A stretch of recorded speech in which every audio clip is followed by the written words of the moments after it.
Hello friends, मेरा नाम issue है। मैं आज आप लोगों को हिंदी पढ़ाने जा रहा हूँ। हिंदी में समास, जो आप कक्षा 10 के लिए बहुत बहुत इम्पोर्टेंट है। आइए देखते हैं। समास।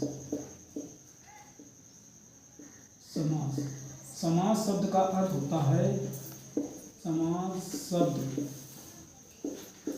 समास शब्द का अर्थ होता है संक्षिप्त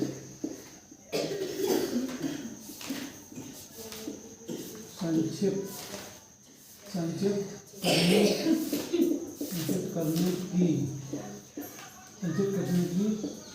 रचना विधि। संक्षिप्त करने की रचना विधि।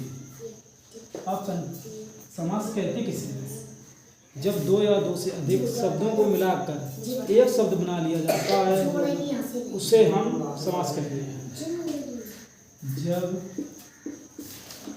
दो या दो से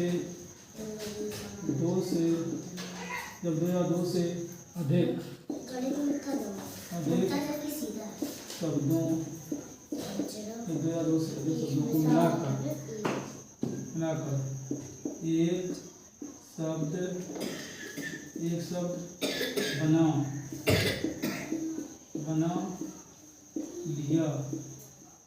शब्द बना लिया जाता है, उसे हम समास कहते हैं।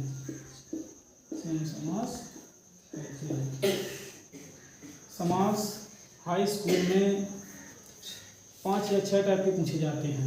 नंबर एक जो आता है वो कर्मधारा समास आता है। कर्मधारा समास, इसकी डिफिनीशन जानते हैं क्या होती है? कर्मधारा की डिफिनीशन होती है, कर्मधारा समास में प्रथम पद विशेषण तथा दूसरा पद विशेष होता है, अथवा एक पद उपमेय तथा दूसरा पद उपमान होता है। देखिए कर्मधारा समास।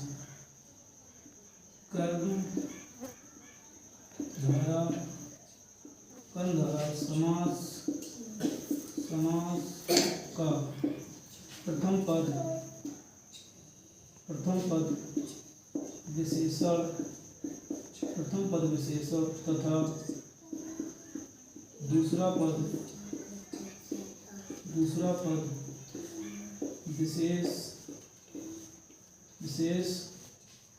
है, अथवा एक पद उपमेय तथा दूसरा पद उपमान होता है। इसी को हम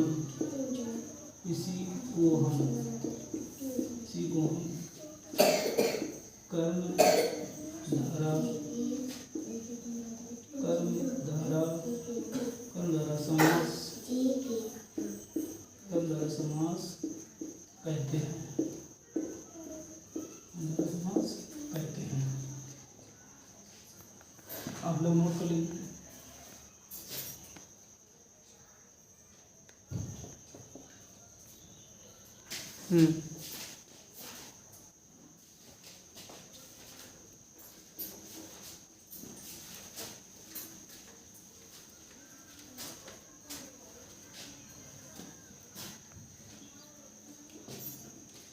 अब सेकंड नंबर में आता है द्विगु समास।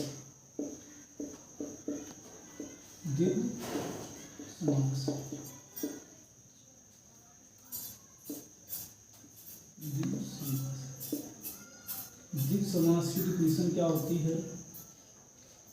द्विगु समास की डिफिनीशन क्या होती है? द्विगु समास का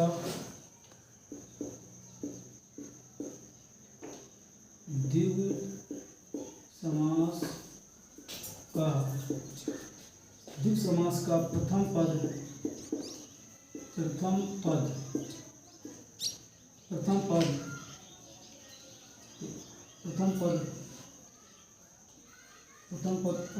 पद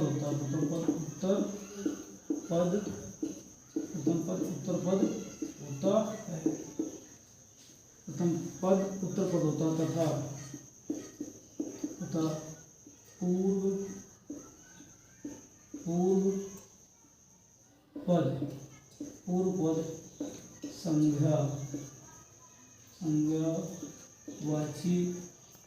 संज्ञावाची होता है।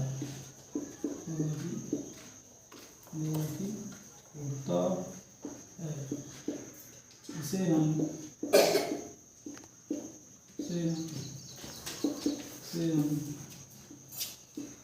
द्विगु समास कहते हैं।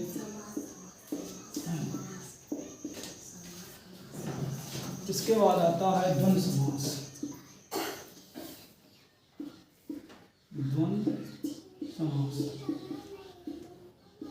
द्वंद्व समास की डिफिनेशन क्या होती है?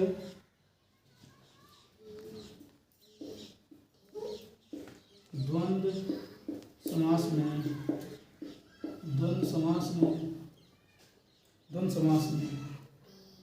में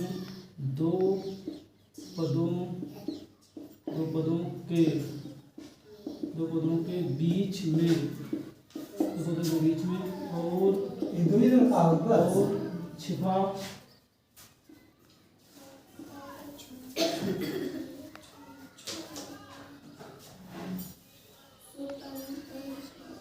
द्वंद्व समास में छिपा होता है। द्वंद्व समास में दो पदों के बीच में और छिपा होता है। इसी को हम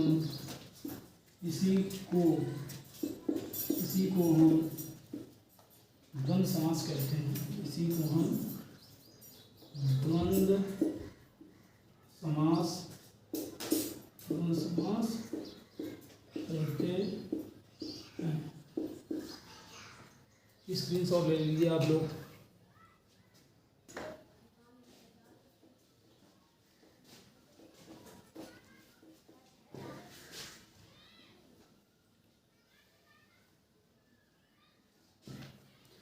अब चौथा आता है बहुब्री समास। बहुब्री समास, इसकी डिफिनेशन जानते हैं। जिस समास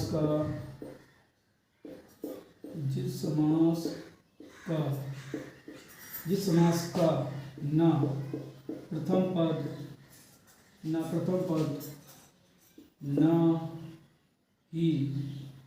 न ही द्वितीय पद, न प्रथम पद न द्वितीय पद किसी तीसरे पद की ओर संकेत करता है।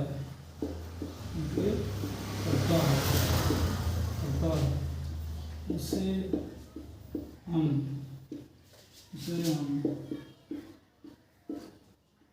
बहुब्री समास कहते हैं। इसकी सोच ले लीजिए आप लोग। पांचवा नंबर आता है अव्ययी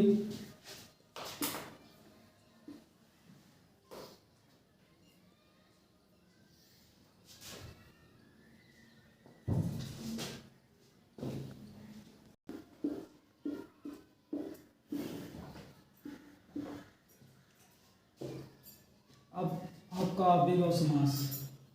फ्रेंड इसमें हमने पहला पद नहीं लिखा, मैंने बोला था लेकिन लिख नहीं पाया, उसके लिए गलती चाहता हूँ या माफ़ी चाहता हूँ। ठीक है, यहाँ पर आप लोग लिख दीजिए जिस समास का जिस समास का ना प्रथम पद ना ही द्वितीय पद किसी तीसरे पद की ओर संकेत करता उसे हम बहुब्री समास कहते हैं। अब आपका लास्ट बचता है जो, इसके बाद एक और है तत्पुरुष समास, लेकिन आपके विषय में 5 ही आते हैं। अब आपका अव्ययभाव समास क्या होता है? जिस समास का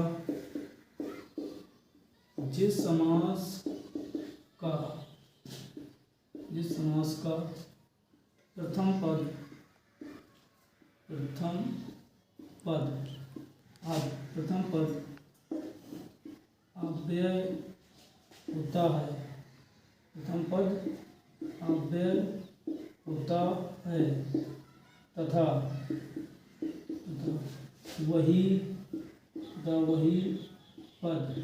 तथा वही पद प्रधान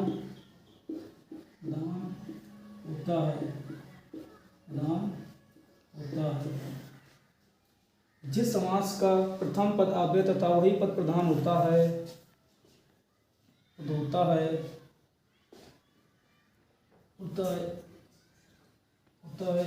इसी को हम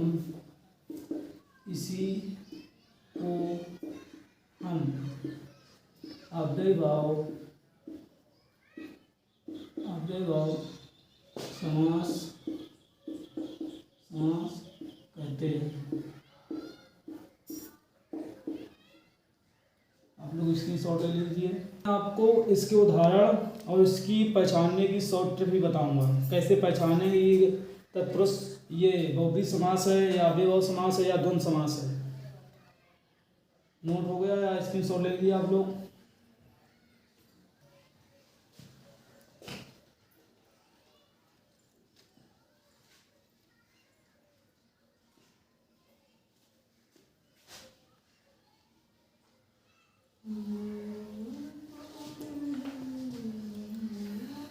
देखिए फर्स्ट नंबर में क्या लगवाया था? कर्मधारय समास। दूसरा क्या था? द्विगु समास।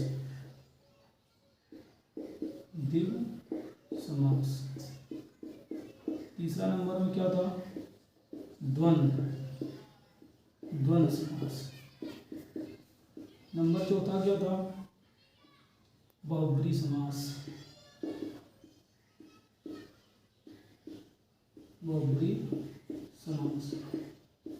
नंबर 5वां का था अव्ययभाव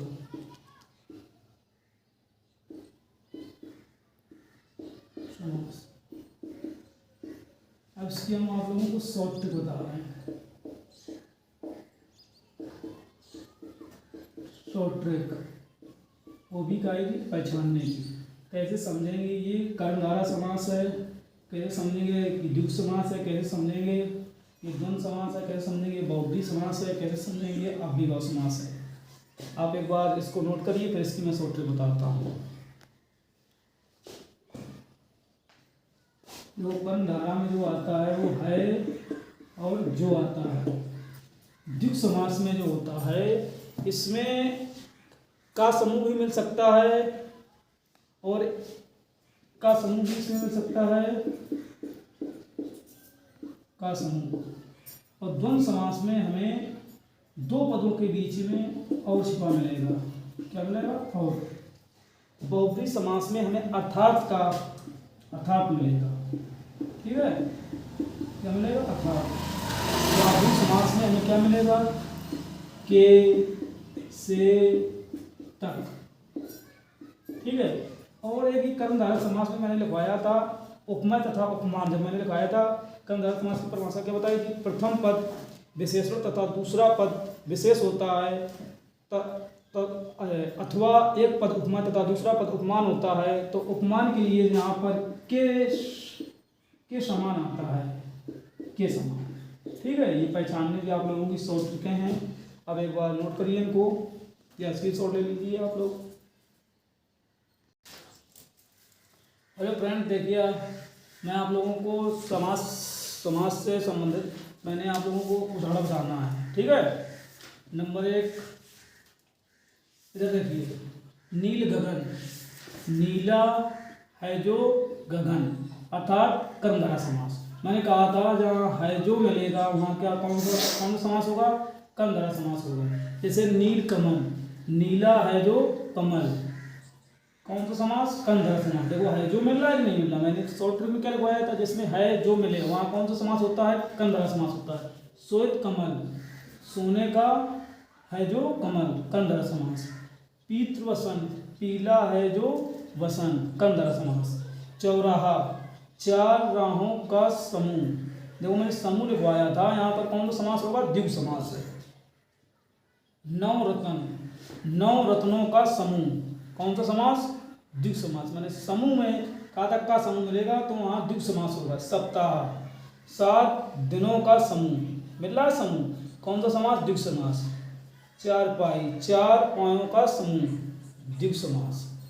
त्रिकोणी, 3 कोणों का समूह, कौन सा समास? द्विगु समास। देखो मिल रहा है का समूह। ऐसे ही आप लोगों को द्वंद्व समास में मैंने बताया था कि दो पदों के बीच में और छिपा होता है, उसे हम क्या कहते हैं? द्वंद्व समास कहते हैं।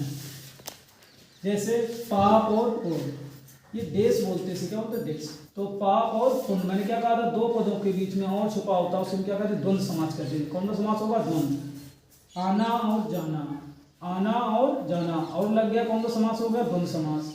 माता पिता, माता और पिता, द्वंद्व समास। दिन रात, दिन और रात, और मिल रहा ना, तो ये कौन सा समास हो गया? द्वंद्व समास।